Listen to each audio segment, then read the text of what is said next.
de comenzar nuestro grupo. Si alguien ha venido esta noche por primera vez y nos quiere decir su nombre voluntariamente, con mucho gusto damos la bienvenida. ¿Alguien ha venido de este lado por primera vez? Ustedes, bueno, ¿tu nombre es? Salomón Herrera. Salomón. Bienvenido. ¿De Colombia? ¿De qué parte de Colombia? San Andrés. San Andrés. Bienvenido. ¿Usted, señora? Por segunda vez. Ah, bueno, tú casi que la conocida. La hermana de Sarita. Yo sabía que la cara de ella me era conocida. Acabo de llegar de Bolivia. De Bolivia, pues te damos la bienvenida y oramos mucho por Bolivia. Gracias. ¿Alguien ha venido por acá por primera vez del lado acá? Que nos quiera decir voluntariamente su nombre. Puerto Rico. Lina, de Puerto Rico también. ¿De qué parte de Puerto Rico? Guaynabo. Aunque por ahí dicen que la Semana Santa más famosa que Sevilla es la de Juana Díaz. Dicen por ahí, dicen por ahí. Pero competencia. Los Reyes sí, los Reyes no lo discuto, pero de la Semana Santa pronto de Sevilla tenemos que discutir ese asunto. Entonces, estoy pensando hacer un viaje a Juana Díaz una Semana Santa en vez de a Jerusalén a Juana Díaz una peregrinación.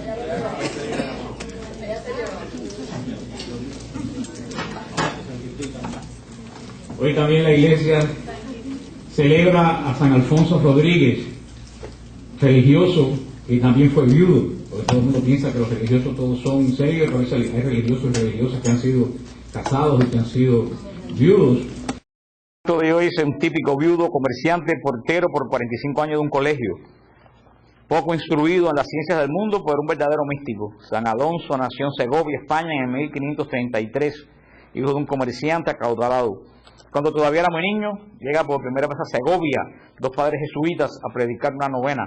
Ellos eran el beato Pedro Fabro, discípulo de San Ignacio de Loyola, y se hospedaron en casa de los padres de Alonso, donde le enseñaron el catecismo, así como los buenos consejos de los jesuitas. En poco tiempo, su esposa, su madre y uno de sus hijos hace renuncia de sus bienes a favor de sus hermanos, y ya nada le ata a este mundo, y marcha a Valencia para tratar de ser admitido en la compañía de Jesús. Los superiores ven que no está preparado para escalar el sacerdocio por falta de estudios y por su edad ya madura. Por fin, el 31 de enero de 1571 fue admitido a formar parte de la compañía para empezar en el noviciado. Este será el escenario de toda su vida. Allí emitió sus votos y allí se destacó día a día en el servicio del Señor y de sus hermanos. La portería de este convento será la palestra donde se santificará. Un día, con un calor espantoso, iba pensando en la belleza de la Virgen, estaba sudando y agotado por el peso de cuánto había recogido pidiendo limosna. Se le aparece la Virgen, limpia su sudor y le pregunta si la ama. Y así 3 veces, Alonso la ama más que a sí mismo. La Virgen se lo llevó al cielo con ella. Era el 31 de octubre de 1617. Escribió cosas muy bellas, gozó del amor de Jesús y de María. El Papa número 233, Pablo V, llevaba las riendas de nuestra iglesia. Un santo que fue religioso, que también fue papá y también fue viudo. O sea que la santidad está... Gloria, no te embulles. La santidad está al alcance de... Sí, porque la veo mirándome como diciendo, yo también puedo llegar. Santa Isabel Seton, la primera santa americana, Santa Isabel Seton, era viuda y madre de 6 muchachos y fundadora de orden religioso. O sea que mucha gente piensa que los santos todos son célibes y no, hace poco se acaba también de beatificar a los padres de Santa Teresita de Lisieux. Sí, están en proceso de beatificación. Creo que los beatificaron ya y los padres y la madre de Santa Teresita tuvieron 5 hijas monjas y una de ellas santa. Vaya, como dicen, de tal palo. Brevemente, todos conocemos la fiesta que el mundo celebra hoy. Me dijeron que hablara de Halloween, pero no voy a hablar porque creo que llevamos muchos años hablando de lo mismo. Para los que no saben, brevemente, los que no saben, que no había puesto todavía la hora. ¿Qué hora es? ¿No había puesto la hora nueva todavía? Vi que eran las 10, dijo, oye, que rápido se me fue el tiempo. La fiesta que celebra el mundo hoy de Halloween es una fiesta originalmente de los celtas de esa zona de Irlanda, del norte de Europa, una fiesta pagana en honor del dios Samhain, que es el dios de la muerte, donde decían que el dios de la muerte un día como hoy venía por las casas y tocaba la puerta, y si no le daban ofrendas en la puerta de las casas, pues le hacía daños a las familias que no le ponían ofrendas. Por supuesto, eran los sacerdotes druidas los que pasaban recogiendo las ofrendas. Hoy en día también, como hoy, se quemaban esclavos y de acuerdo a qué forma morían, adivinaban el futuro. La iglesia condenó esta fiesta, y una fiesta que tenía la iglesia el 6 de mayo, que era la fiesta de todos los mártires. Los que han estado en Roma, los que han estado conmigo la última vez que fuimos, que yo los llevé al Panteón, el Panteón que es la iglesia más antigua de Roma, que era un templo pagano de la época de Roma. Es el edificio mejor conservado de Roma, un edificio que tiene más de 2000 años, espectacular, con una cúpula gigantesca. El Papa consagró esa iglesia, que era los dioses de Roma, la consagró en honor a todos los mártires de la iglesia. Era la iglesia de los santos mártires, como sigue siendo hasta hoy. Pero entonces trasladó la fiesta de los mártires del 6 de mayo al 1 de noviembre y la instituyó como la fiesta de todos los santos, que es la fiesta que celebramos mañana. Lo que mucha gente no sabe, la gente piensa que mañana es la fiesta de San Juan Bosco, de Santa Teresita, de Santa Teresa, pero no. La fiesta mañana es la fiesta de todos aquellos que alcanzaron el reino de Dios y son santos. La fiesta no es de los santos canonizados, la fiesta es de todas las personas que están en el cielo. Se celebra mañana. Las familiares de nosotros que están en el cielo, toda esta fiesta es la que se celebra mañana. Todas las personas que han alcanzado el reino de Dios. La iglesia instituyó esa fiesta el día primero de noviembre, porque en el día de hoy se hacía la víspera de todos los santos. Que era la víspera de todos los santos. Lo que hacen en los monasterios, las vísperas, los cantos de los salmos por la noche, la vigilia, porque era una fiesta muy grande. La hizo precisamente para que esta noche pasara de ser una noche de celebrar la muerte a celebrar la vida de aquellos que están en el cielo. Y la vigilia empezaba hoy hasta mañana. El día siguiente, el día 2, la iglesia lo dedica para orar por las personas que están en el purgatorio. Por eso, mañana es el día de la gente que está en el cielo. Los que se murieron y están en el cielo, su fiesta es mañana. El día 2 no celebramos nada, oramos por las personas que aún no han llegado al cielo. La gente piensa que el día 2 es la fiesta de todos los difuntos. No, es la fiesta de todos los que están en el purgatorio. La fiesta de los que ya pasaron el purgatorio no es el día 2, es el día primero. Y así la fiesta de Halloween, de ahí viene la palabra Halloween, All Hallows Eve, la víspera de todos los santos. Y a esa fiesta se perdió, inclusive estuvieron prohibidas con penas de cárcel en Europa, y en las 13 colonias también estuvieron prohibidas por los protestantes, hasta que el siglo antes pasado, en el siglo XIX, unos comerciantes de Boston comenzaron a hacer otra vez, a revivir la fiesta de All Hallows Eve, pero con las tradiciones de los celtas. Por supuesto que ya no adoraban a ningún dios Samhain. Eso es estúpido pensar que esta gente hicieron con esa idea. Lo que hicieron era burlarse de esta fiesta, haciendo que los niños se disfrazaran con fantasmas y que le dieran dulce. Era una fiesta más bien que nada burlándose de la fiesta de los celtas. Y así fue por muchos años, una fiesta, un carnaval infantil. Hasta que en los años 1960 y tantos comenzó el culto satánico en los Estados Unidos. Ahí fue cuando la cosa se complicó. Mientras era una fiesta de niños, eso no era un carnaval, no tenía nada que ver. Pero en los años 1960, cuando comienza la primera iglesia satánica en San Francisco, aprobada por el gobierno con las iglesias satánicas en Estados Unidos tienen, y en el mundo, en Inglaterra peor, tienen los mismos derechos que la iglesia cristiana. En Inglaterra peor, porque ya en Inglaterra han puesto capellanes satánicos en el Army, con los mismos grados que los capellanes anglicanos y católicos.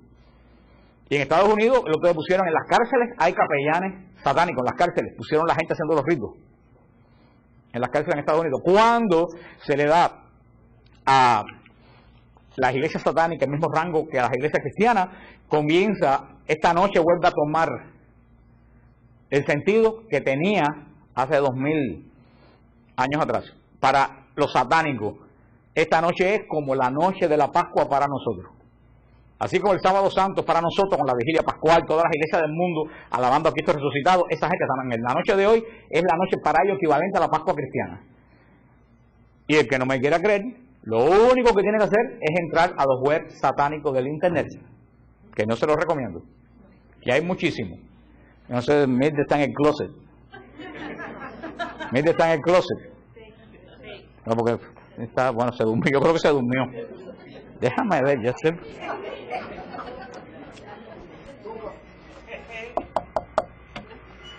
Mira. Trick or trick, sí. No, yo estaba dormida. Yo quería poner a Mildred de testigo, porque una vez que yo estaba haciendo un trabajo para Radio Paz, cuando yo perdía mi tiempo en explicar el Halloween, que después viene para ver, tú dices que no es malo, así que para evitar la confusión, ya no digo yo absolutamente más nada, pero cuando yo hacía programas, sí, porque es una locura que en un programa de Radio Paz digan que es malo y en el otro digan que no es malo, eso es lo que acaba de crear más confusión todavía. Pero Mildred de testigo que una noche yo estaba haciendo un programa para el Halloween en Radio Paz y entré a un web satánico. ¿Tú te acuerdas, Mildred? Tuve que llamar a Mildred porque me empezó a faltar el aire. Me pareció que me empezaron a apretar el pecho así para ahí. Tuve que llamar a Mildred para cobrar por mí, porque yo me aviso todavía. Hermano, lo que ese web tenía, la presentación que tenía, un web magnífico, y lo que decían que iban a hacer en esta noche, lo dicen, no está escondido, lo dicen, lo anuncian las horas, los lugares, los sacrificios, todo lo ponen. Hay decenas de web en el internet que no les recomiendo a nadie que entre, porque te digo que a mí espiritualmente Pero no estoy diciendo algo que es fantasía, porque es comprobable. Y los que no lo quieren comprobar, después van a ver todos estos días siguientes, van a ver en la televisión, niños que se pierden, que aparecen Pampers embarazados de sangre en yo no sé dónde, piensan a ver todas estas cosas que hemos visto en años anteriores. Hoy mismo en Fox News estaban dando que en casi todos los shelters de Estados Unidos no permiten en el mes de octubre adoptar gatos negros. Porque cuando llegaba octubre se acababan los gatos negros porque lo cogen para sacrificios. Estuvieron contando en un culto aquí en Miami que metían los gatos negros en los microwave y los ponían y los explotaban.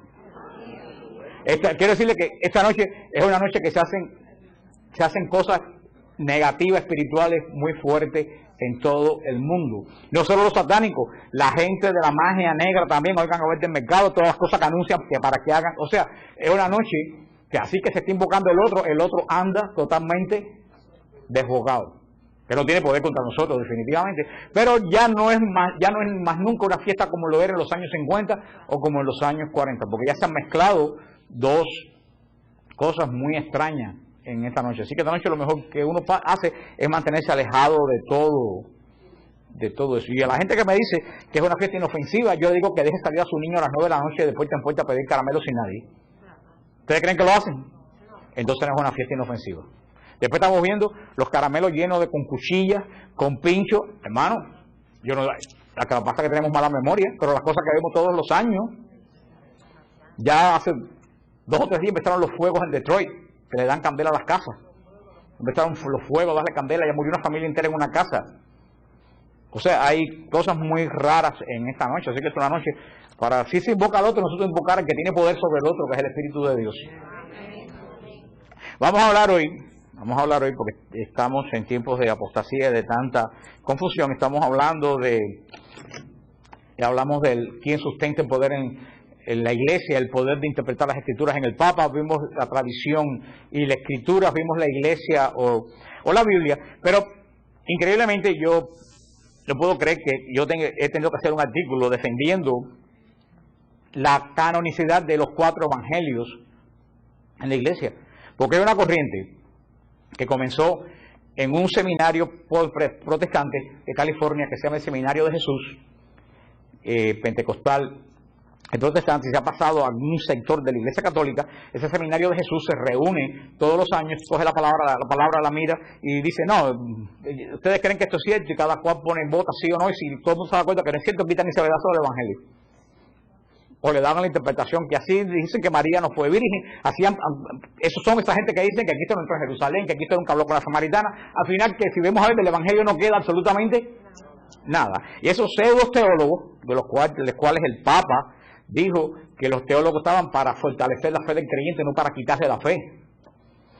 Y yo inclusive hoy en Radio Paz un programa y le escribí a esa persona que lo dijo diciendo que los 4 evangelios no fueron escritos ni por Juan, ni por Mateo, ni por Lucas, ni por Marcos, que eran una escuela de pensamiento del siglo II que escribió estos evangelios.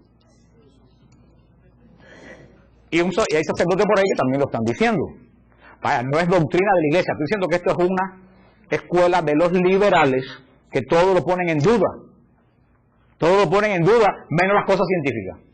Entonces yo le dije, entonces ustedes se han equivocado de carrera. Mejor métanse a científicos nucleares y dejen la iglesia tranquila. Y no hay nada más canónico y más real que los evangelios.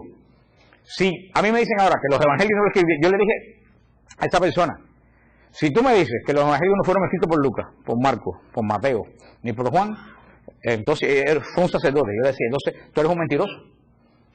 Él me decía, ¿por qué? Digo, porque tú en la misa dice lectura del Santo Evangelio, ¿qué? Según ¿quién? San Marcos, San Mateo. Porque todo hubiera sido lo normal decir lectura del Santo Evangelio escrito por una comunidad. No se dice según. Según quiere decir porque lo escribió, se lo dice la misa. Entonces, si tú estás diciendo mentira en la misa. Entonces me miró así con cara de pena y me dijo, lo que pasa es que tú tienes una fe infantil. Yo digo, bendito sea Dios, porque dice Jesús que los que tienen fe de infantil entran al reino de los cielos. Entonces después me dijo, no, yo no quise. Y dije, too late, ya lo dijiste. Ya lo dijiste y no lo voy a... Todo esto por esta ola de liberalismo que ha entrado en un área de la iglesia que ha llevado a los escándalos, al fango y a las porquerías que estamos viendo por todos lados.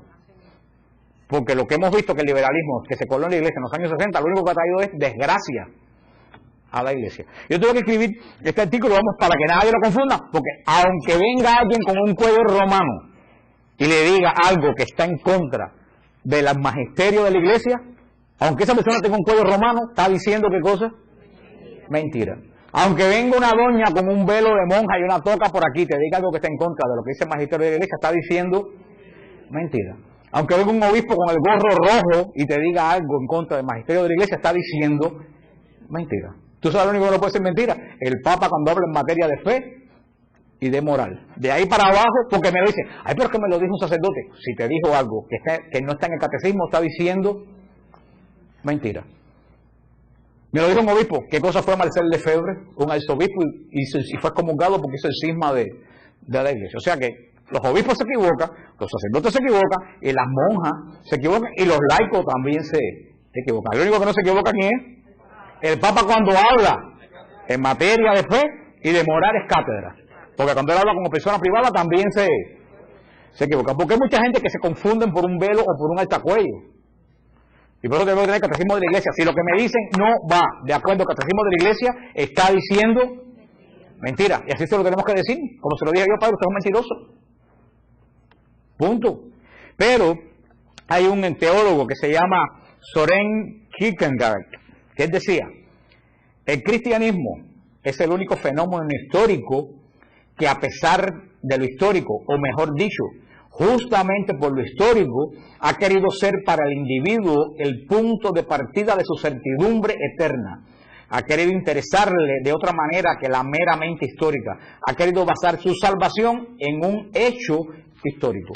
Este señor Soren Kierkegaard, él decía que la característica del cristianismo, que es que a pesar que es algo espiritual para nuestra salvación, tiene profundas raíces históricas. No es como el hinduismo, que tú vas a buscar dónde vivió Krishna, dónde vivió, todo son leyendas, o como en otras culturas, otras religiones, o como la gente de la nueva era, que todos son marcianos, que pintados de verde, que están yo no sé en qué luna de Saturno, y que nosotros somos seguidores de un Dios que caminó sobre la tierra, y vemos el lugar donde nació, vemos el lugar donde murió, vemos el lugar donde lo enterraron, vemos el lugar donde resucitó, y vemos la historia de los mártires de Roma que dieron la vida por él. O sea, vamos a Israel y seguimos los pasos de él. Es un Dios que se encarna ¿en qué? En la historia, y que tiene raíces históricas. Podemos decir, en tal fecha se escribió tal libro. No somos leyendas que se pierden en una antigüedad remota. Estamos en estos tiempos de gran apostasía. Tenemos que tener esto muy claro. Como dijo San Pablo, como San Pablo en la carta a los Romanos, capítulo 1, versículo 18, dice, en efecto, la ira de Dios se revela desde el cielo contra la impiedad y la injusticia de los hombres, que por su injusticia retienen prisionera la verdad. Porque todo cuanto se puede conocer acerca de Dios está patente ante ellos. Dios mismo se lo dio a conocer, ya que a sus atributos invisibles, su poder eterno, su divinidad, se hacen visibles a los ojos de la inteligencia desde la creación del mundo por medio de sus obras. Por lo tanto, esos no tienen ninguna excusa. En efecto, habiendo conocido a Dios, no lo glorificaron ni le dieron gracias como corresponde. Por el contrario, se extraviaron en vanos razonamientos y su mente insensata quedó en la oscuridad. Haciendo alarde de sabios, se convirtieron en necios. Esto que dice San Pablo en 1 Corintios, 1 de Romanos 18 en adelante, lo que estamos viendo ahora. Gente que se han metido tanto en ciencia que haciendo alarde de erudición, ¿en qué se han convertido? En necios. Decía un sacerdote jesuita del Líbano, de la isla de la tierra de Zacarías, el otro día, que si se ha metido en eso, decía, mientras los musulmanes reafirman cada vez más su creencia, nosotros en la iglesia estamos arañando la base del cristianismo, poniéndolo todo en duda. El día que la base se desmorone, el edificio se cae arriba y nos aplasta. Mientras tú ves que los musulmanes y los judíos cada vez están más firmes, nosotros en el cristianismo estamos poniéndolo absolutamente todo en duda, criticándolo todo. Hermanos, cuando el cristianismo se derrumba, nos va a aplastar a todos. Porque para un árabe musulmán, Chávez, Fidel Castro, Evo Morales, el presidente Bush y el Papa son exactamente lo mismo. Son cristianos, aunque no crean algunos de esos ni en su abuela. Cuando ellos dicen cristianos se refieren a todo el mundo occidental que están en guerra con ellos. Eso es lo que la gente no acaba de entender. También lo que decía Jesús en San Mateo 11:25. Que doy gracias, Padre, Señor del cielo y la tierra, porque has escondido estas cosas a los sabios y entendidos, y las has revelado a la gente sencilla. Gracias, Padre, porque a ti te ha parecido bien. Eso dice el Señor lo dice. El Señor revela sus cosas a los sencillos y se le esconde a los sabios. Nunca ustedes van a ver que la Virgen se le aparece a un teólogo. Siempre a quién se le aparece, a pastores, a niños, a gente humilde. Es a quien se las grandes revelaciones que hacía Santa Catarina Labouré, la que enseñó al mundo la medalla milagrosa. En el convento, que es lo que hacía, arrancarle las plumas a la gallina. Se murió y nadie sabía, nada más que su confesor, que ella era la que había atraído al mundo la devoción de la medalla milagrosa. Se enteraron después que ella se murió, porque nadie en el convento ni idea tenía que la que arrancaba las plumas a la gallina era la que recibió nada más y nada menos que la revelación de la medalla milagrosa. La de devoción a la Divina Misericordia, a Sor Faustina, que no la querían en ningún convento. El Sagrado Corazón a Santa Margarita de Alacoque, una monjita humilde de un pueblo perdido de Francia. La Virgen de Lourdes a Santa Bernadette Soubirous, que tenía 12 años y no podía tomar la comunión porque no se podía aprender el catecismo. Esa es la gente a quien el Señor se le demuestra. Y es lo que las gracias que da Jesús, el misterio de Dios. En la encíclica Fides et Ratio, una fe, la fe y la razón, que todo el mundo debe haber leído de Juan Pablo II, donde dice que la fe y la razón no están reñidas. Sencillamente la fe y la razón miran la misma cosa desde dos puntos de vista totalmente diferentes. El Papa dice, la fe y la razón no están reñidas, la ciencia mira la creación desde el punto de vista científico, la fe mira la creación desde el punto de vista espiritual. Los dos miran la misma cosa, pero desde dos puntos de vista totalmente distintos. Tú no puedes en la visión material de la creación buscar espiritualidad, tú no puedes en la visión espiritual de la creación buscar elementos físico, porque están dando una explicación de lo mismo, pero desde dos puntos de vista.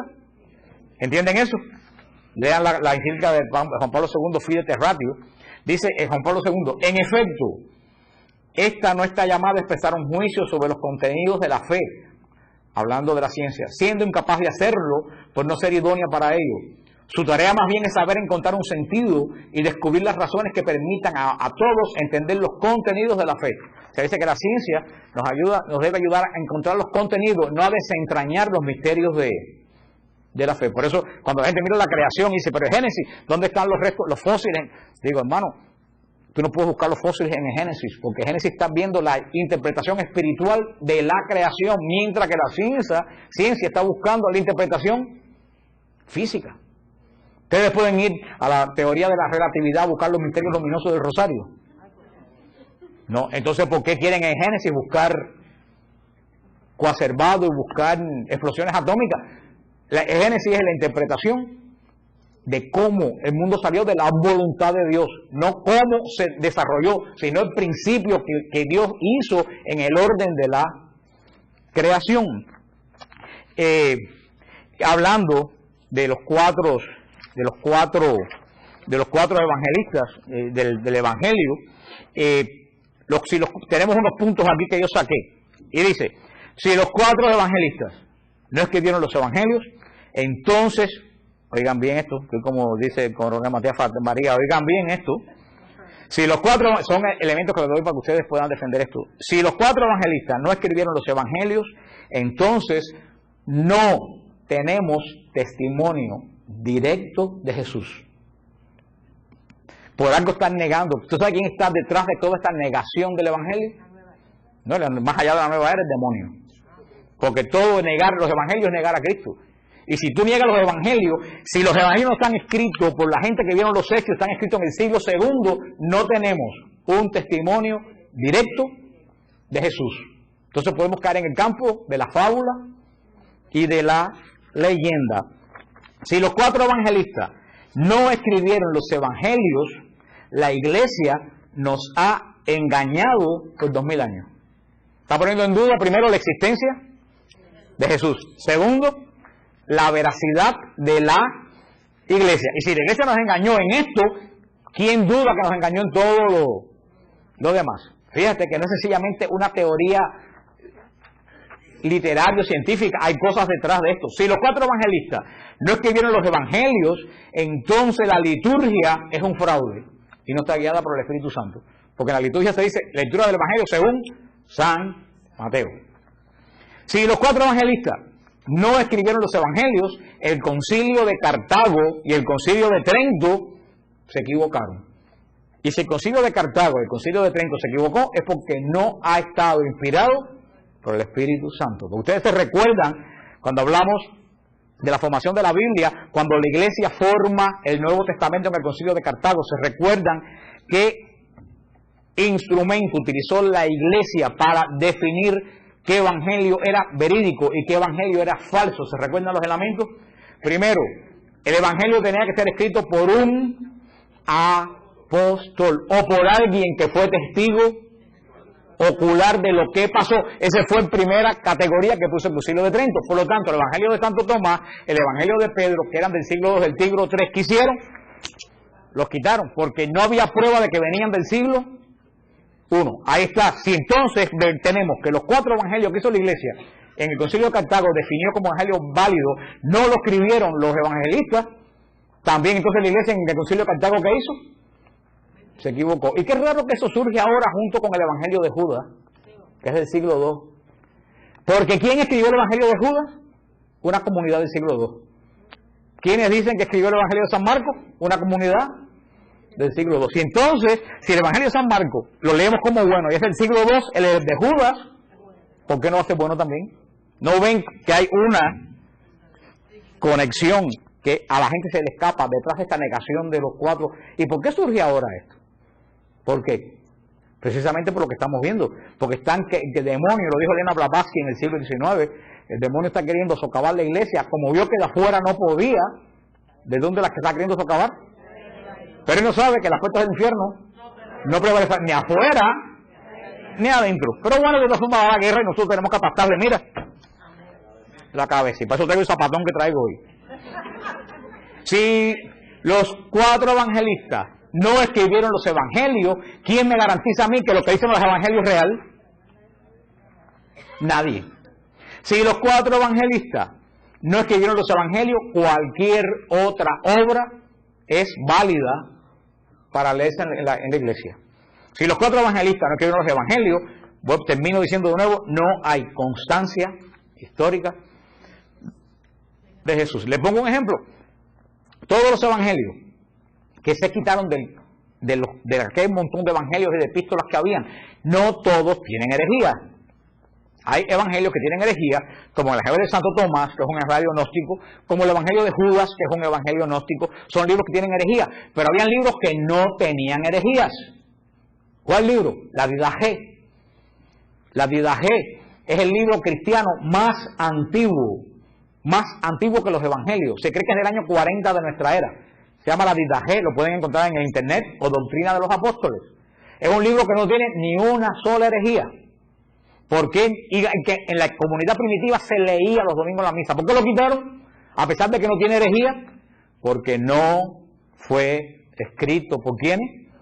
Por los apóstoles. El Evangelio de la Virgen María. El Evangelio de la Virgen María es un libro devocional precioso, no tiene ninguna herejía.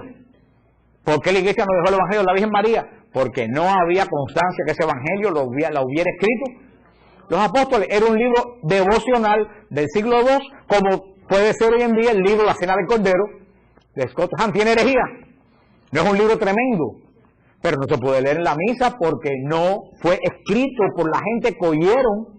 ¿Ustedes entienden lo que les quiero decir? Por eso, todos esos libros que se quitaron que eran buenos, no se dejaron precisamente porque el criterio era que si no había constancia de que esos libros fueron escritos por los mismos apóstoles, aunque fuera bueno, no era palabra directa de Dios. Y por eso se dejaron los 4 libros, de los cuales 2 son apostólicos, Mateo y Juan. Marco no era apóstol, pero Marco escribe lo que Pedro le dictó. El Evangelio de San Marcos, te podemos decir que es el Evangelio de ¿quién? De Pedro. Lucas no era apóstol, no era ni judío, pero Lucas dice en su prólogo que él fue a Israel y entrevistó a toda la gente que fueron testigos, lo dice bien claro, desde el principio. Entonces, Lucas entrevistó a gente que vieron a Cristo. Y yo le decía a ustedes, ¿quién es la única persona que le pudo narrar a Lucas la anunciación? La Virgen. Más nadie se lo pudo haber dicho. ¿Quién más había presente en la anunciación? Nadie más. Y dice que él entrevistó a la gente que fueron testigos. Eso es clave. Isabel se había muerto de revieja una pila de tiempo antes. ¿Quién le puede haber mencionado la visitación? María. Simeón ya no quedaba ni polvo, ni Ana. Y José se había muerto. ¿Quién le explicó la presentación en el templo? María. Por eso el Evangelio de Lucas dice 4 veces, María guardaba todas estas cosas en su corazón. O sea, podemos decir sin ninguna duda que el Evangelio de San Lucas es el Evangelio de María. Solamente una madre puede acordarse de los detalles del nacimiento, de las cosas que le pasan al bebé, que si se perdió, que si apareció.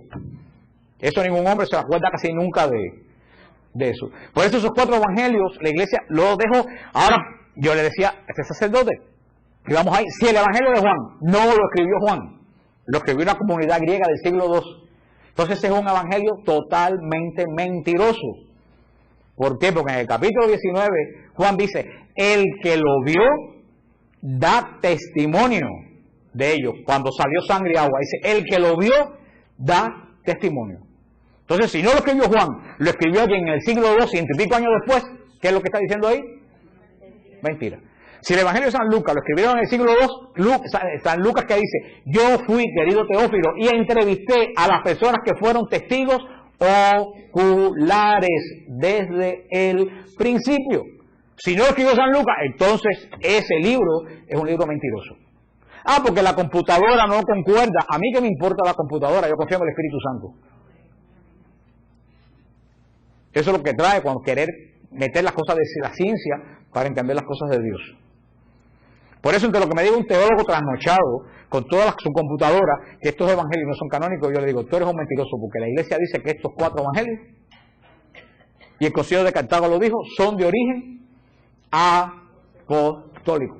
Que no lo escribió Pedro, fantástico, no lo escribió Pedro, pero lo escribió Marcos, que oyó hablar a Pedro. No lo escribió un apóstol de Lucas, pero Lucas fue y entrevistó a María y a las personas que fueron. O sea, son testimonios verídicos de gente que vieron delante de ellos los hechos que ocurrieron, porque ni Pablo conoció a Cristo. Pablo conoció a Cristo en el camino de Damasco cuando se le apareció, pero no lo conoció de tú a tú. Eso, hermano, es lo que nosotros tenemos que dar testimonio, que tenemos que tener bien claro, que si los evangelios no fueron escritos por los evangelistas, no hay testimonio de la resurrección de Jesús. Tenemos el testimonio de Juan, que dice Juan que él entró a la tumba y vio los lienzos revueltos por el suelo y el sudario doblado en una esquina. Tenemos una persona que lo vio. Ahora, si esto lo escribieron en el siglo II, 200 y pico años después, ¿quién me quita a mí que esto no es una? Claro, los que creen eso es lo que empiezan a decir. Entonces, la samaritana nunca habló con Jesús porque la samaritana es una representación de Samaria, es una disertación teológica. Claro, porque están creyendo que el origen de estos evangelios no son apostólicos. apostólico. Y tenemos, hermanos, que salir al frente de esta corriente, que gracias a Dios no es la corriente de la iglesia, es en algunos sectores de la iglesia altamente liberales, que son los que han traído toda esta desgracia que está ocurriendo en la iglesia, porque todos estos escándalos que ha habido vienen de la liberalización de las costumbres dentro del clero. Y de andar en el pulovito y en el jean y en la chancleta metido con todo el mundo por ahí. De ahí es donde viene toda esta desgracia que estamos nosotros viendo, de la confianza de los fieles con los sacerdotes. Y oye, mi socio, ven acá. ¿Qué es eso? Yo tengo amigos míos que fueron amigos míos, que yo conocí de niños, son obispos hoy en día. Y yo pongo en la vida, digo, oye, fulanito, yo digo como un señor, porque tiene una unción que yo tengo que respetar. De esa falsa de respeto es de donde viene, de no ver en esa persona un ungido de Dios. Pensando que si nos congraciamos con el mundo va a venir. Y nos congraciamos con el mundo, que fue lo que vino para la iglesia, el pecado del mundo, pero no vino la santidad de nosotros, nos fiese a ellos. Porque lo dice bien claro el Señor. Fueron tras dioses vanos y se volvieron vanos también ellos. Yo no tengo que ir al mundo con una tanga para que la gente venga a la iglesia. Si la gente viene a la iglesia, aparte que no quedaría nadie aquí, pero sí, pero yo digo eso, porque queremos hacer juegos de voleibol para que vengan los muchachos.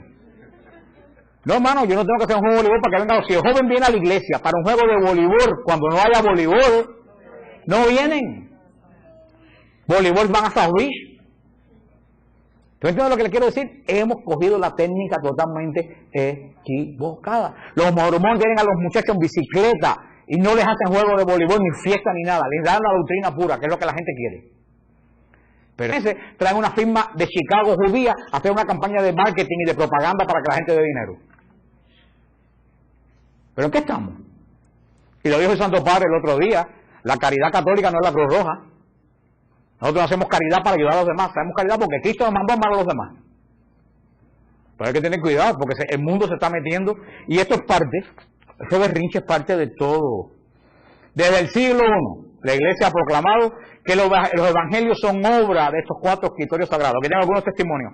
Papías, obispo de Hierápolis de Frigia, en el año 125 de nuestra era, nos atestigua a través de Juan el presbítero, discípulo de Juan Evangelista, que Marcos era intérprete de Pedro y que Mateo, discípulo del Señor, escribió en arameo sobre las cosas hechas y dichas por Jesús.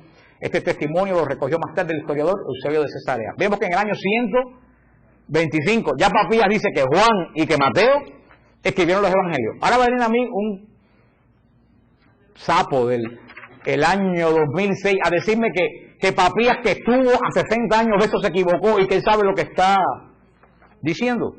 Tertuliano en África, en el año 160, afirma que los 4 evangelios tienen la misma autoridad.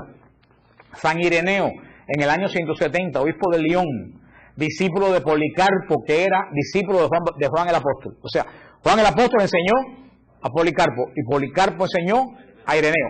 Hay solamente una sola generación entre los apóstoles y Ireneo. Es lo que dice Ireneo. Mateo escribe cuando Pedro y Pablo evangelizaban Roma hacia el año 50 en lengua hebrea. Marco transmite la predicación de Pedro hacia el año 65. Lucas, colaborador de Pablo, escribe el evangelio enseñado por éste a los gentiles entre los años 67 y 70. Juan escribe en Éfeso hacia fines del siglo I. Esto lo escribe un hombre a 40 años de que esta gente escribieron los libros. Tú me vas a decir que alguien en el año 2000 y pico me viene a negar lo que dice prácticamente un testigo. Pero ¿en qué mundo? ¿Qué es lo que está pasando en la iglesia? Que esto lo diga la nueva era, no me preocupa, pero que se diga dentro de la iglesia en círculo. Después salen de ahí esa gente diciendo, ay, pero si el padre fulano de tal lo dijo, debe ser verdad. Orígenes, en el año 185 de nuestra era, escribe en Egipto y nombra a los 4 evangelios en el orden que escribieron.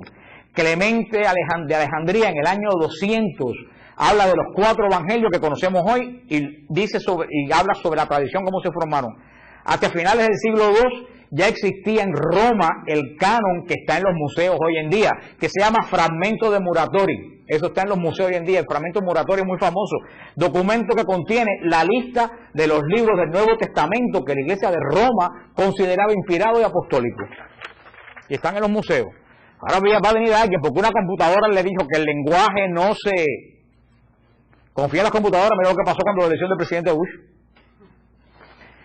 Los 4 evangelistas no escribieron los evangelios, como les dije en uno de los puntos. La liturgia de la iglesia es un fraude. Como explicamos cuando el Apocalipsis, la liturgia de la iglesia no es un servicio religioso. La liturgia de la iglesia no nace de la cabeza de un hombre que la inventa. La liturgia de la iglesia viene del cielo. La liturgia no es algo de la tierra que va al cielo. La liturgia nuestra es algo que del cielo viene a la tierra. La lectura del evangelio en la misa, el poder no está en la inteligencia que razona el evangelio. El poder del evangelio en la misa está en que tu espíritu recibe la palabra. En tu espíritu. Es la palabra que se proclama por la boca, que se graba ¿dónde? En tu espíritu. No es que tú la lees y la entiendes. En la clase de Biblia tú lees la palabra y la entiendes con tu mente. En la misa esa palabra entra y penetra tu espíritu. Por eso que en la lectura, en la misa no se debe leer el evangelio en un librito, porque la misa no es para leer, la misa es para oír. Por eso que me decía un hermano, ¿por qué los católicos no llevan la Biblia a misa? Digo, porque la misa no es un estudio. Los católicos traen la Biblia, los estudios bíblicos. En la misa es una acción espiritual donde la mente no funciona, lo que funciona es el espíritu. Entonces sí estamos proclamando una palabra que no viene de los apóstoles y que viene de la comunidad del siglo II, que más me da a mí leer, yo no sé, encuentro la cucarachita Martina. O como había gente en la época del concilio, y yo lo viví, a mí nadie me lo cuenta. Hubo gente que en la misa, tú sabes, desde la epístola lo que leían, fragmentos de los libros de Rabindranath Tagore, porque eran libros espirituales. Sí, son libros espirituales, pero hinduistas, no es la palabra viva de Dios revelada a los apóstoles. Todo eso se metió en la... O leían libros de los libros mayas, lo leían en la misa, hasta que la iglesia tuvo que poner orden en lo que estaba pasando, porque perdimos el sentido de que la liturgia no la inventamos nosotros, la liturgia baja del cielo. Y por eso los evangelios que se proclama, fíjate que no se dice proclamación del santo. Por eso está los lectores, que la mitad de los lectores ninguno sirve en ningún lado, porque los lectores tienen que prepararlo. No es lo mismo leer que proclamar. Yo le voy a decir lo que es leer. Dichoso el que perdona su culpa y queda cubierto su pecado. Dichoso el hombre a quien Yahvé no le imputa delito y no hay fraude en su interior. Guarda silencio, entonces proclamar. Dichoso el que perdona su culpa y queda cubierto su pecado. ¿Sabe cuál es la diferencia entre leer y proclamar? En la misa no estamos proclamando, estamos leyendo. A ver, algunos como yo no saben ni leer. Yo una vez en un lugar que dijeron lectura de San Pablo a los filipinos. En vez de a los filipenses, dijo, ¿y cuándo San Pablo estuvo en la Filipina? Yo me quedé en shock cuando yo oí aquello. No estoy haciendo un chiste, eso yo lo oí, como decía Sara, con mis oíditos, yo lo oí. ¿Okay? Porque como no estamos preparando, en la iglesia primitiva, lector era un ministerio sagrado que se recibía por imposición de manos. En la iglesia primitiva el lector estudiaba y se le imponía las manos y se le llamaba una orden menor. No era orden mayor como el sacerdocio, pero era orden menor, el lectorado. Era la importancia que tenía la persona que lee en la misa. Y todo eso se ha ido perdiendo y se ha ido perdiendo. Porque si los evangelios están escritos por una comunidad del siglo II, no tienen el poder apostólico. Que tenemos la certeza que cuando leemos el evangelio estamos oyendo la voz de Jesús, no la voz de una comunidad del siglo II. Si los 4 evangelios no escribieron, los evangelistas no escribieron los evangelios, ya se lo dije, el canon, y se lo expliqué lo que estaba leyendo fuera de orden, el canon de la escritura que definió el Concilio de Cartago está totalmente equivocado, porque el Concilio de Cartago definió los evangelios porque tenían origen apostólico. Y se equivocó el Concilio de Cartago, y se equivocó el Concilio de Trento, y se equivocó el Concilio Vaticano, que los tres reafirmaron esto. Entonces, hermano, ¿a quién tú vas a creer? ¿A ellos? El Concilio de Trento dice: el Sacrosanto Ecuménico y General Concilio de Trento, porque hay una cosa, estaba la gracia cuando el Concilio Vaticano de decir, ese anda por el Concilio de Trento. Ese era un chiste que yo lo hice también. Cuando alguien decía a alguien, ese es el Concilio de Trento, ¿qué es lo que uno quería decir? Que estaba atrasado. Error. Ningún concilio es por encima de otro concilio. El mismo Espíritu Santo que habló en Trento es el Espíritu Santo que habló en el Vaticano II. Y los concilios no pasan de moda. Error craso. Que decía, es la misa del Concilio de Trento. Mira, Benedicto XVI está a punto de aprobar de nuevo la misa en latín. Ya lo dijo lo anunció el cardenal Arinze, que está a punto de aprobarse sin pedir permiso. Cualquier iglesia puede volver a dar la misa tridentina, lo que lo quiera. Porque, hermano, es que en la iglesia no hay nuevo ni viejo, porque Jesús siempre es el mismo ayer, hoy y siempre. O como los cantos, ese canto es viejo. No hay cantos viejos. Para mí no hay canto más hermoso que ese canto que se cantaba hace 1.000.000 de años cuando yo tomé la comunión. Oh, buen Jesús, yo creo firmemente que por mi bien estás en el altar. O el salmo que se cantaba que decía, como siervo que a la fuente de agua fresca va a ver. Esos cantos son hermosos. ¿Cómo van a decir que ese canto ya pasó? ¿Qué es esto? ¿Qué cosa es esto? ¿Para bailar o qué cosa es esto? ¿Que es un concurso de...? Hay cantos nuevos bonitos y hay cantos viejos bonitos. Hay cantos nuevos horribles y hay cantos viejos. El canto gregoriano, que es la oración, no hay nada más espiritual que te mueve el espíritu que el canto gregoriano. Entonces la iglesia quitó el canto gregoriano porque somos modernos. Entonces la nueva era los cogió y graba CD de canto gregoriano. Y todo el que medita va a buscar los cantos que nosotros desechamos. Dejamos de creer en los ángeles y la nueva era agarró los ángeles. Entonces, la gente moderna está recogiendo lo que la iglesia está votando. Entonces, ¿para dónde se va la gente? Para donde están esos símbolos que nosotros desechamos.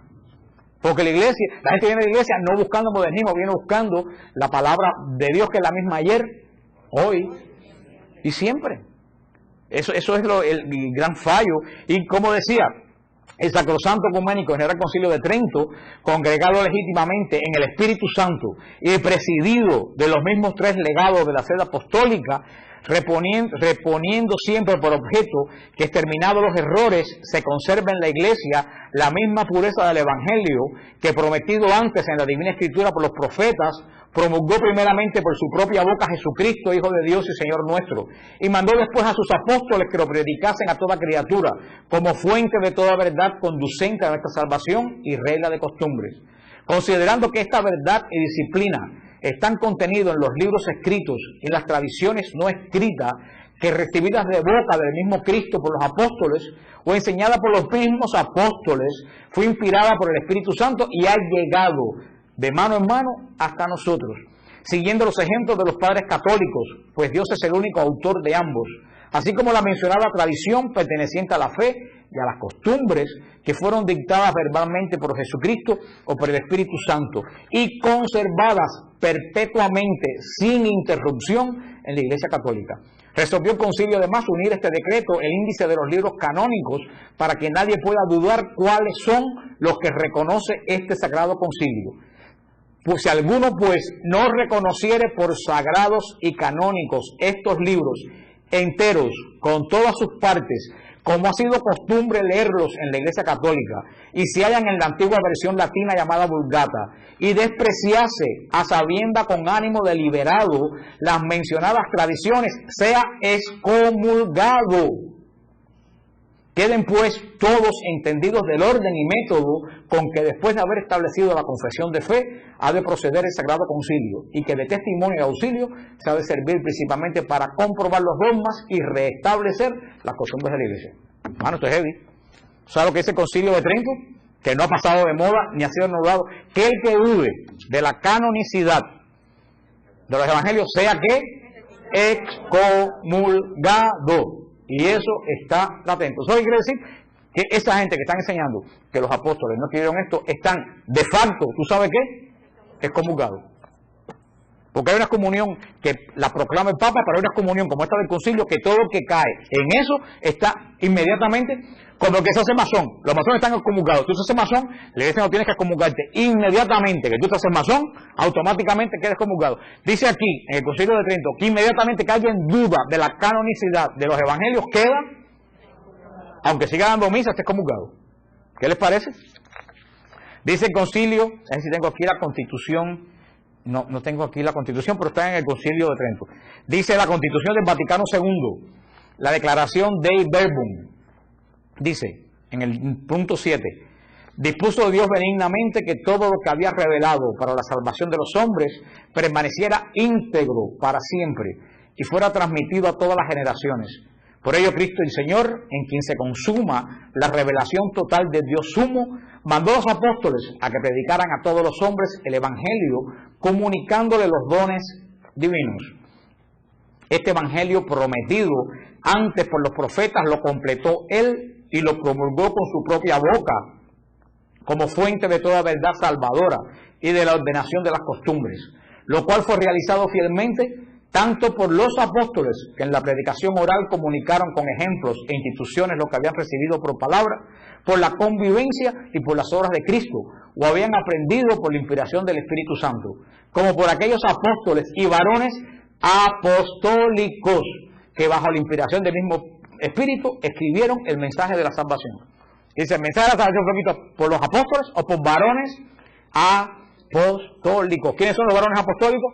Marcos y Lucas, que son varones apostólicos porque convivieron con los, dice en el capítulo 18 de la Declaración de Verbum, nadie ignora que entre las escrituras, incluso del Nuevo Testamento, los evangelios ocupan con razón el lugar preeminente, puesto que son el testimonio principal de la vida doctrinal del Verbo encarnado. La Iglesia, que es lo que dice el concilio, la Iglesia siempre ha defendido y defiende que los 4 evangelios tienen origen apostólico, pues los que los apóstoles predicaron por mandato de Cristo, luego, bajo la inspiración del Espíritu Santo, ellos y los varones apostólicos no lo transmitieron escrito, fundamento de la fe, es decir, el evangelio en 4 redacciones, según Mateo, Marcos, Lucas y Juan, el Concilio Vaticano II en el 1967. O sea, no, dice, ya terminando, me quedan 5 minutos, dice el Catecismo de la Iglesia en el punto 107. Los libros inspirados enseñan la verdad como todo lo que afirman los agiógrafos son los escritores, o autores inspirados, lo afirma el Espíritu Santo. Se sigue que los libros sagrados enseñan sólidamente, fielmente y sin error la verdad que Dios hizo consignar en dichos libros para salvación nuestra. Si los autores del Evangelio no fueran los evangelistas, esto que dice el concilio fuera totalmente falso, porque ¿quién me garantiza a mí que alguien en el siglo II puede escribir fielmente lo que hizo Cristo Jesús? De ahí viene esa persona, que no voy a decir su nombre, porque siempre saltan algunas cucarachas y se van alándose los pelos, y para evitar que nadie se identifique como cucaracha, no voy a decir quién, pero una vez cuando yo conocí a Mildred y Rubén, ¿se acuerdan Mildred y Rubén? El siglo pasado, Rubén, Mildred y yo coincidimos en una clase de los profetas que dio una persona muy conocida en la arquidiócesis de Miami, y en el año, fue como el 2001, ¿verdad? No, que el 2001, yo se me fue el santo, como el 81, fue como en 1981, coincidimos allí, y me costó el curso $75. En el 81, $75 para un Marielito era dinero, porque yo ganaba $400 al mes. Coincidimos allí, y resulta cuando empieza el curso, esta persona tan sabia empieza a decir, no, porque Cristo nunca entró a Jerusalén el Domingo de Ramos.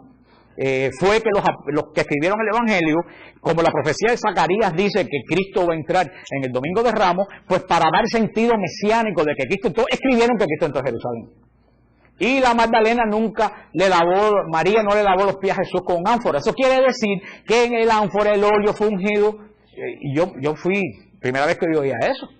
Y después dice, no, porque la samaritana nunca habló con Jesús en ningún pozo. Eso quiere decir que Samaria es Jerusalén. Entonces yo me paré. ¿Ustedes se acuerdan, Rubén? Yo me paré y yo le dije, ¿Usted me quiere decir que todo lo que dice el Evangelio no pasó?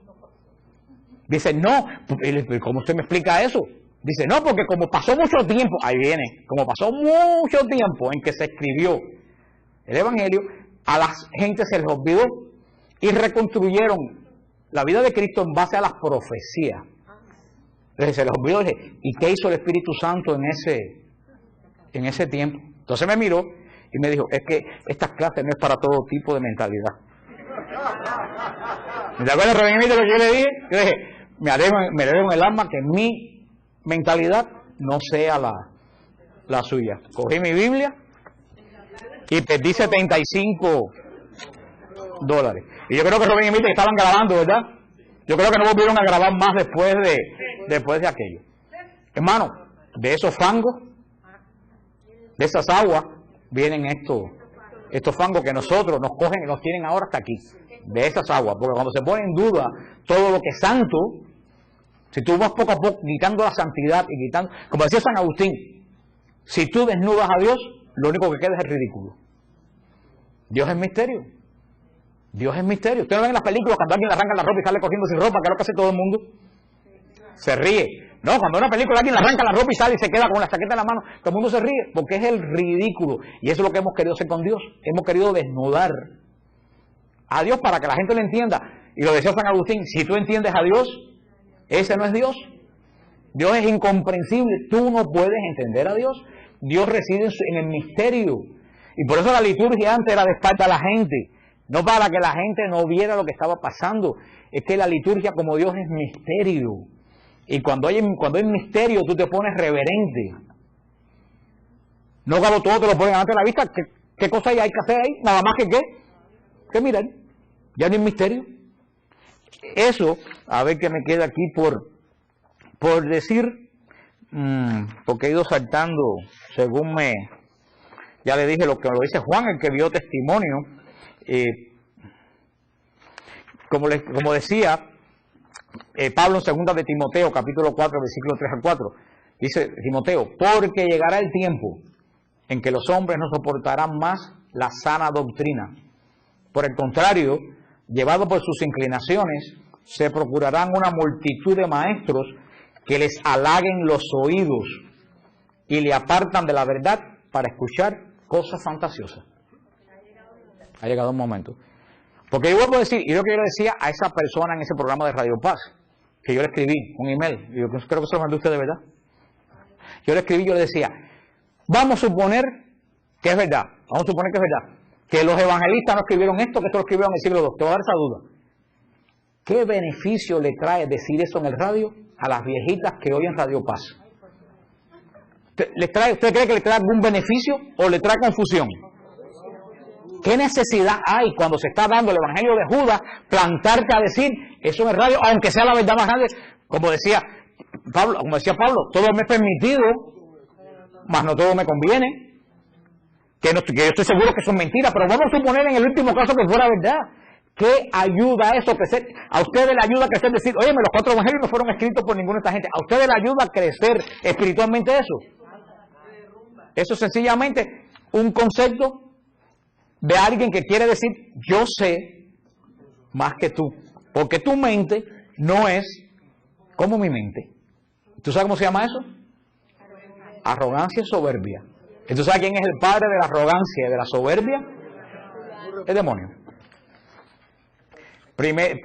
Segunda de Pedro, capítulo 2, versículo 1 al 3 dice, en el pueblo de Israel, oigan lo que dice Pedro, en el pueblo de Israel hubo también falsos profetas.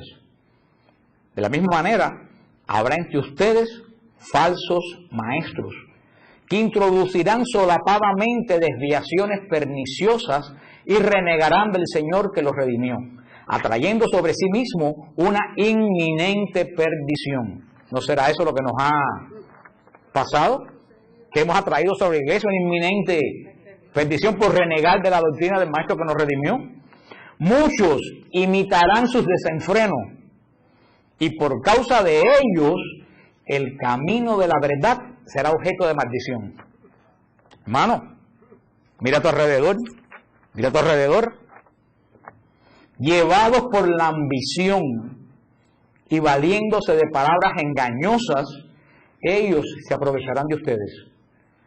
Pero hace mucho que el juicio los amenaza y la perdición los acecha. Hermano, esto es lo que estamos viendo nosotros. A toda esa gente que ha predicado toda esta basura en la iglesia, el juicio y la perdición los acecha. Y lo que Monseñor Román dijo el otro día: el Señor está sacudiendo la mata. Y hay que pedirle que la siga sacudiendo aunque nos duela. Hasta que se caiga todo lo que no sirve. Mientras más rápido se caiga, mejor. Tenemos, hermano, la palabra de Dios, todo esto que estoy diciendo, estos datos que le he dado, que digo que hay un libro de Madame Blavatsky. ¿Alguien sabe quién es Madame Blavatsky? Es la fundadora de la habló el oráculo por allá atrás. Es la fundadora de la teosofía. Una mujer altamente demoníaca. Tremendamente demoníaca. Los libros de ella son altamente demoníacos. Que escribió un libro que se llama Isis sin velo, en el 1870 y tanto. En el 1870 y tanto, Helen Blavatsky decía que el objetivo de la teosofía era penetrar los seminarios católicos. En el 1860 y pico.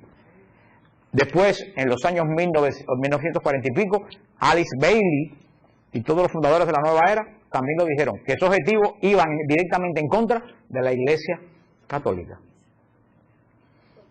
Y de ahí es donde viene.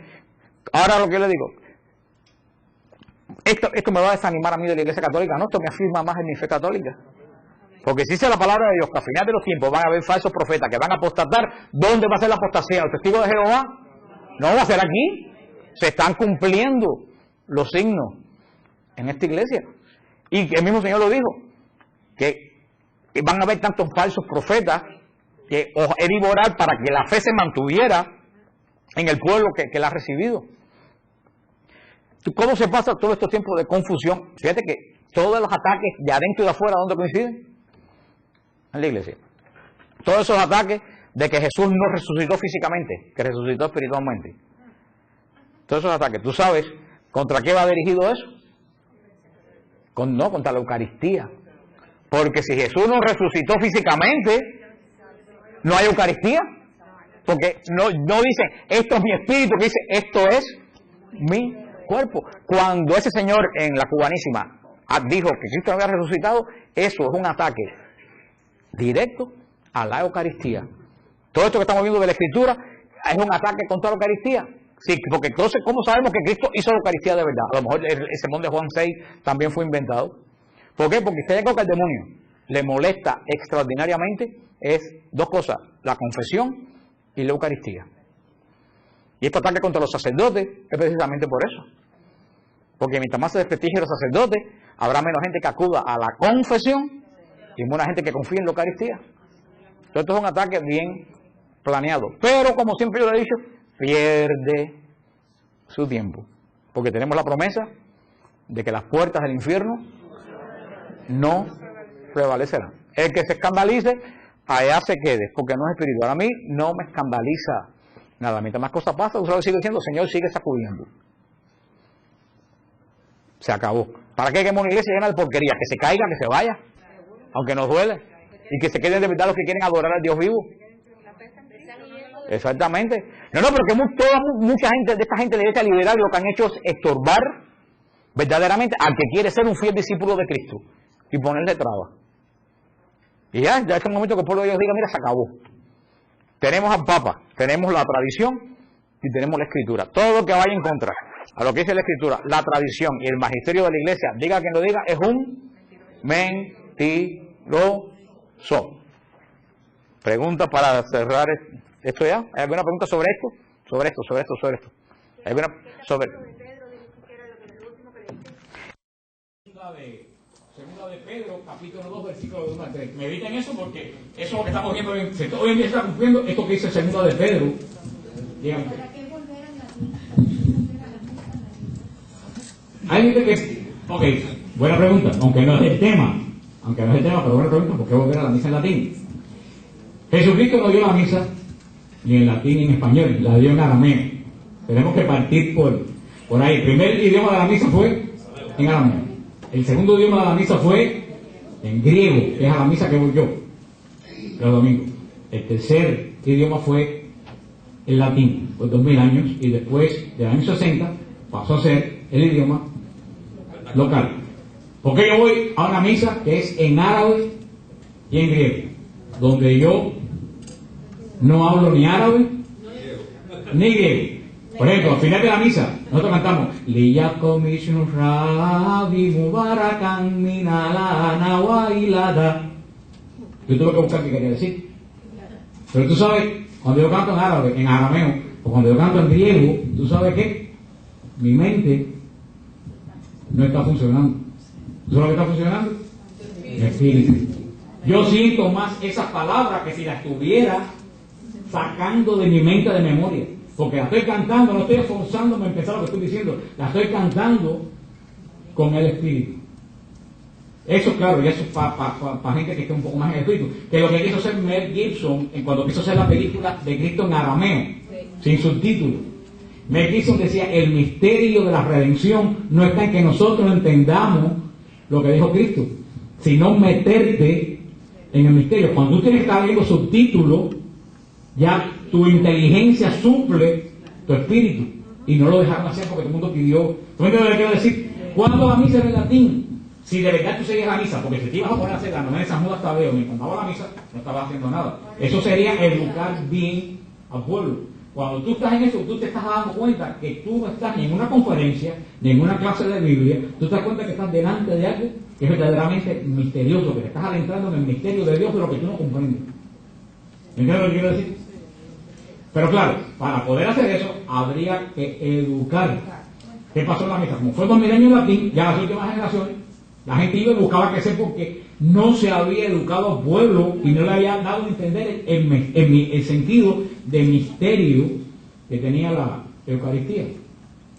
Como cuando en la iglesia bizantina, católica, ortodoxa, cuando llega el ofertorio, el sacerdote entra. Hay una mampara con una puerta. ¿Se acuerda cuando yo lo expliqué en Nazaret? El sacerdote entra al altar y se cierra la puerta. Y todo el pueblo se queda en adoración afuera y el sacerdote realiza el misterio de Dios solo adentro de él. Y después sale ya para dar la comunión. Claro que si tú no eres espiritual, tú estás todo ese tiempo buscando qué hacer. Si tú eres espiritual y sabes que el misterio de la redención está pasando allá adentro, tú te metes en el espíritu en lo que está sucediendo. Es lo que pasa, es lo que en la iglesia se perdió el misterio de Dios. Tú entrabas a las iglesias, como por ejemplo que son de Cuba, La Habana, la iglesia de Reina. ¿Alguien se acuerda de la iglesia de Reina? Del Sagrado Corazón. Tú entrabas a esa iglesia, desde que tú entrabas, todo era oscuro. Tan oscuro que había un San Antonio con una luz el día entero encendido, porque si no se veía, si no prendían la luz. Todo era oscuro. La poca luz que entraba por los vitrales.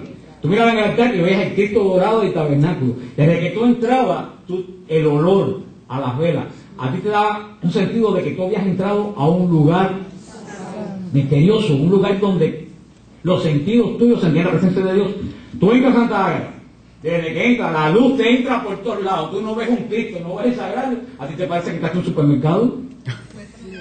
Porque acuérdate que somos personas de sentido. ¿Qué es lo que dice la iglesia bizantina? Dice que el hombre adora a Dios con la vista, con el oído, con el olfato, con el sabor y con el tacto. Por eso que en la iglesia bizantina, desde que tú entras, te da el olor a incienso. Ya tu olfato te dice que estás en un lugar especial. Entra en la iglesia bizantina, los íconos brillan, los ornamentos sacerdotales brillan. Ya la vista te dice a ti que estás en un lugar diferente. El incensario tiene cascabeles. Tú oyes cuando inciensan el ruido, tu oído, oye, ¿tú me entiendes? Todos tus sentidos, la gente continuamente están haciendo inclinaciones y persinándose. Tu cuerpo participa en la liturgia. En la iglesia católica, occidental, o latina, todo lo hemos simplificado tanto, pero tanto, que nos hemos quedado casi con nada. Cuando decimos este es el misterio, decimos, porque el misterio de nuestra fe, aquí ya no es misterio. Entonces, ¿qué es lo que sucede? Como un culto protestante que alaban al Señor, y todo eso está muy bien, aquí también lo alabamos. Pero cuando tu culto solamente es de una enseñanza que tú entiendes y una alabanza que tú sabes lo que funciona ahí, Tu intelecto. Tu intelecto es lo que funciona ahí. Tú no estás haciendo una obra espiritual, tú estás haciendo una obra intelectual, aunque los pobres piensan que están haciendo algo espiritual porque cantan alabanza y se caen para atrás, pero eso es puro intelecto. Porque ¿qué pasa si no entiendes el sermón? El sermón no sirvió para... Y los católicos hemos caído en eso. No, el sermón no sirvió para nada, voy para aquella iglesia donde hay un mejor sermón. Entonces, ¿qué es lo que estamos buscando? El intelecto. El intelecto, no el misterio. ¿Usted me entiende lo que quiero decir? Nos hemos vuelto una iglesia demasiado intelectual. Hemos querido parecer una iglesia protestante. Y vimos lo que han dicho en el estudio que vimos del Apocalipsis de David Shelton, que es protestante. Él lo decía, el gran error, y él es protestante, de la iglesia protestante fue suprimir la liturgia. Porque al suprimir la liturgia se perdió el misterio de la iglesia. Entonces todo lo que estamos haciendo son obras intelectuales, no espirituales. Porque hasta más, para tú creer algo tienes que demostrártelo con 78 versículos bíblicos. Entonces eso es fe. No, eso es conocimiento. A la vez que tú te demuestras algo con 7 versículos, ya tú lo entendiste, ya no es fe. Yo le digo a la gente cosas de la iglesia católica que no te puedo explicar, porque son pura fe. Como decía un muchacho que me escribió Madre Angélica, que un muchachito como un señor que muy piadoso, pero entró en crisis porque le explicaron en la escuela la evolución de la materia y ahora duda de la existencia de Dios, y se va a hacer día llorando porque dice que si Dios no existe, cuando los padres se mueran, no quedó absolutamente nada. Y él me decía que le explicara, decía, mira Mayito, yo no te lo puedo explicar. Yo lo que tú aceptaste a los 11 años a la ciencia, yo lo acepté por fe. Yo no te puedo explicar por qué el hombre vive después de la muerte. Eso solamente se acepta. Tú tienes que escoger, o sigues la evolución de la materia y terminas en la nada, o aceptas a Dios vivo aunque tú no lo entiendas. Ahí no hay nada que explicar, lo aceptas. Ahora, como yo le dije, yo prefiero a Jesucristo, y cuando tengo un cáncer, saber que hay un Dios que me puede sanar, aceptar que cuando tengo un cáncer tengo que leer una lámina con dinosaurios. Porque como dijo alguien por ahí, si Dios no existiera habría que inventarlo. Porque qué triste es la vida del que no tiene Dios. Se le muere un hijo, ¿y ahí qué es? Se acabó todo. No hay nada más. Se muere la madre, el padre, pasó ahí, trabajas toda la vida como un mulo, después te dura seguirma, te quedas con la boca abierta y te mueres. Explica a Dios, la vida tiene sentido ninguno. Así que por lo tanto es una ventaja creer en Dios porque no existe. Es que si tú quitas a Dios, la vida es ilógica. Porque tiene sentido. Si esta Biblia se cuida, ¿cuánto es? Esa vida es una cristal. ¿Qué tiempo puede durar? 400, 500 años. Hay papiros. ¿Tiene lógica que esta Biblia pueda vivir más que yo? Digo yo, todo el ser humano, que somos tan perfectos, que tenemos tantas combinaciones, que los científicos dicen que el hombre es más infinito para adentro que para afuera, la cantidad de cosas que tienen que pasar para que tú camines y respires, que yo pueda vivir 60 o 70 años, y sin embargo esta Biblia que le hicieron va a durar 400 años si la cuidan. Hermano, si Dios no existiera y la vida entera no existiera, el mundo fuera una casa de locos, nada tuviera sentido, nada tuviera sentido. Esto fuera algo, tú te pones a pensar lo que es, lo que se ponen a pensar en Dios. Tú te pones a pensar que si no hay Dios, ¿dónde se termina el universo? ¿Alguien me puede explicar dónde termina el universo? ¿O qué es el universo? ¿O de dónde salió ese vacío tan grande? Entonces, al final, a lo mejor no hay nada, ni somos nosotros nadie. Como dicen los judaístas, que somos solamente, somos una sugestión, que nosotros no existimos. Es una corriente. Porque, entonces me dicen, ¿quién fue primero? El universo o Dios. Digo, mi hermano, de pensar que hay una pila de piedras dando vueltas y que tienen una coordinación tremenda, por casualidad prefiero creer que hay alguien que lo creó, que yo no sepa de dónde salió. Porque si para que este reloj se ponga hora en hora, que yo tuve que hacer, moverlo, como yo puedo pensar que el universo entero puede estar tan coordinado sin que nadie como yo con el reloj lo ponga en hora. Un accidente, es el accidente más grandioso que yo he visto en la historia. O sea, son cosas que uno tiene que ponerse a pensar que eso es la fe. Eso es la fe, decir, yo voy a apostar por Cristo, punto. Ya, se acabó. Y si lo apuesto, lo sigo. Si cuando llega me equivoqué y no hay nada, mira hermano, viví con tremenda esperanza. Para el que no cree, el infierno comienza desde el momento que deja de creer. Y si después se muere y no hay nada, resulta que vivió en el infierno sin que hubiera infierno. Así que de todas formas, como quiere que tú lo busques, lo que tenemos que darle gracias a Dios que estamos bendecidos y que somos gente de esperanza. Amén, amén. Y que escogimos bien. Vamos a... ¿Tú sabes qué decía Santa Teresa Benedicta de la Cruz? A ver. Que era una gran teóloga y psicóloga. Que ella, mientras estaba en ese mundo, ella estaba muerta. Pero a la vez que ella se encontró con el Señor, le contó la vida de Santa Teresa de Ávila, que se encontró a sí misma, ya ella estaba viva. Amén. Y era más feliz todavía. Y que tú, que ella la criticaba mucho porque ella siempre era muy callada y la manera que ella era, y ella bueno, leyendo, dice ella en sus escritos que los científicos que han investigado tanto, que investigan tanto, que se olvidan, que ya se creen que son tan grandes y son unos grandes estúpidos, porque para llegar a esa grandeza hay que ser bien pequeñito. Exactamente. Yo decía una cosa, se me fue de la mente, es la arteria esclerosis, de lo que decía Dice, pero la verdad que con la vehemencia de Dice a mí se me olvidó lo que iba, se me fue el santo del cielo con lo que iba a decir. Para cerrar, dime. Podríamos decir entonces que quizás es más importante cuando uno escucha la proclamación de la palabra que cuando uno escucha la explicación del sacerdote. El sermón. Es que el sermón debe ser espiritual porque te va a transmitir lo que dice la palabra. Tú no vas a estudiar lo que dice la palabra, por eso que el sacerdote no te dice, busca en tu Biblia el versículo 42, te está proclamando la misma palabra que se leyó.